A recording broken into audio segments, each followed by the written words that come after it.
Quality Essentials Suite helps users accommodate the special needs of their businesses or industry by providing user-defined fields to help them customize their data. Let's look at an example of how user-defined fields are set up for use with certificates of analysis. We're going to use the COA User-Defined Fields form.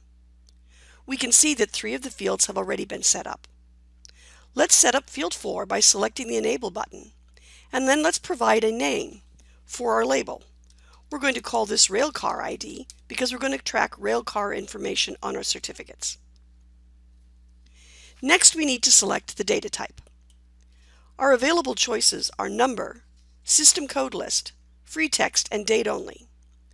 We know that railcars will have a combination of letters and numbers, so we're going to select free text.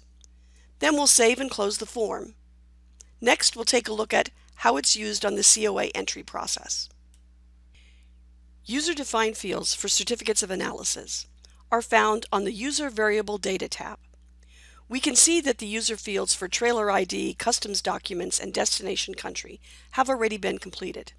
So let's go ahead and provide a railcar number for our newly created field.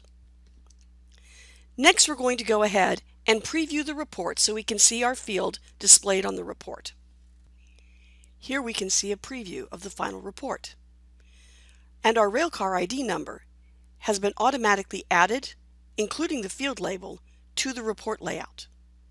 Now we can go ahead and email this report to our customer or print it and provide it to the shipping department as a hard copy. For further information on how Quality Essentials Suite can help you speed up the creation of your certificates of analysis, visit our website or email your questions to sales@qualityessentialsuite.com. We'd love to hear from you.